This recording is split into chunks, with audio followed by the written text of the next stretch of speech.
ขับสำเหนือทรงพรนำท่วมแขวงเสียงขวางและแขวงหัวพันขับห้องโดยท่านเวียงพรประพันธ์โดยอาจารย์สมเพ็งแพงมณีบ้านนี้คอยสิใครเขาโคตานโตเป็นก่อนเนื้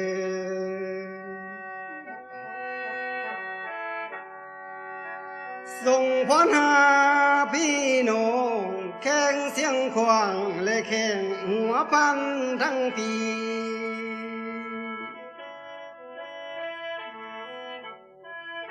ยังมีเมืองน้องแหนเมืองก่อนและเมืองซ้ำเติมส่งเป็นกำลังเจอบรรดาทุกท่านก่อนเนื้อที่พายุพัดผ่านเขาภาคเหนือลาวอันเยอะดวงนา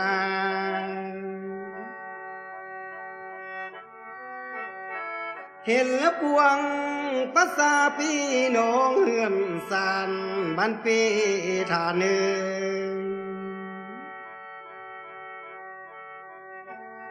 ฝนทั้งเทลงพื้นไหลมือบ่คันใส่เทนา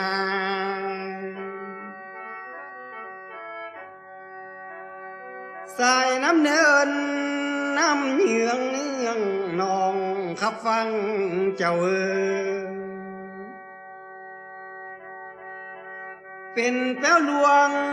ทั้งอยู่เอาเฮือนสานบ้านเจ้าอยู่อีดูเดคือหมู่บ้านเพียงหงสุบสานลงกังบ้านแกงโกเจ้านายังมีน้ำลังหล่นไหลเฮาสู่เวียนนามพุนา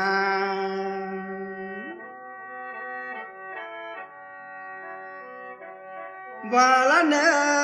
ยามนี้ฝนตกแห้งบ่ได้พรทาเน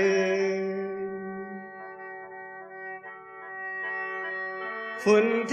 ลังลินเสือย้อนน้ำโอย้อนน้ำขวางคู่ทางจนว่าเป้เจ้าเฮือนอยู่แคมเสสองหวยนี่ไหลทิมบ้านเดียวเทนา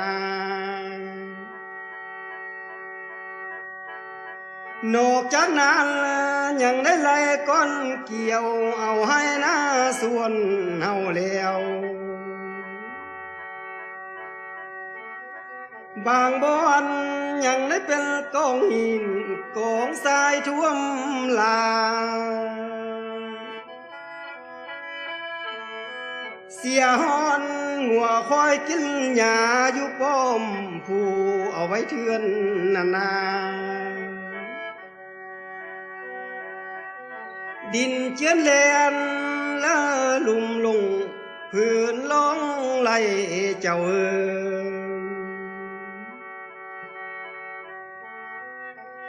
เสียไปหอนเล่าเขา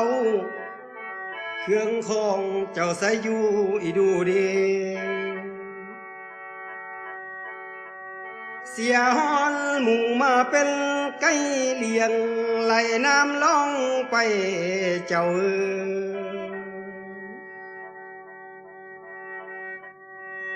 มันนี้คำมาแล้วยินแต่เสียงแซวให้น้ำตาไหลลิ้นลังเจ้าน้ำตาพังอ้ำแก้มอยู่เฮือนพี่น้องตนเจ้าอาศัยอีดูเดเจอละทมเจอเสาเจอเงาให้วอนเจ้าเสือที่นอนหมอนมุงเครื่องนุ่งห่มนั้นเคยใส่กระบอกมีเทนา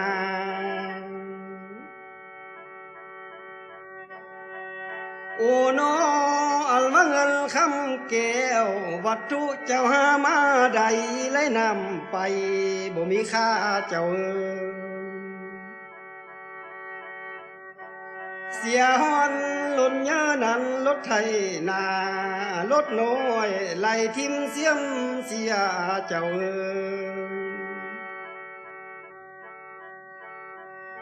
วันนี้บางครอบครัวผัวเมียพันภาคหมายใต้ไปบ่ได้สั่งอีดูดีทางบ้านห่วยแห่ย้อนอิน3-4วิลสุนสินแต่จากเมียแพงเจ้า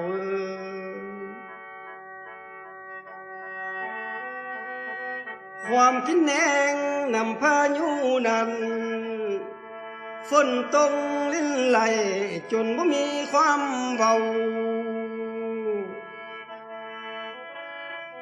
ยังหับข่าวบ้านเต้านั้นเพียงคุณแถมซ้ำเห็นกว่าหมู่เจ้าหน้าเขาวังเวียงนั้นหน้าแม่นบานเต็มสงสัยทมเทนาบางบอนฟังท่าลายเสียหน้าบ่คือเก่าเจ้าคอยเขาเบาหวนนี้น้ำตาย้อยลังลงน้ำดีจงสู้สู้เด้อพี่น้องก่อยตั้งโตมาหนูจิตเจ้าคือคำสู่ภาษิตนาขันเบาโบตายยังคำพันหาจงสู้สู้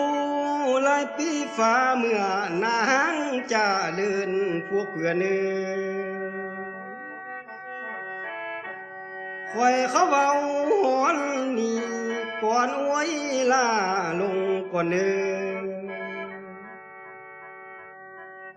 ขอพรไปเถอะผู้ประสบภัยทุกท่าน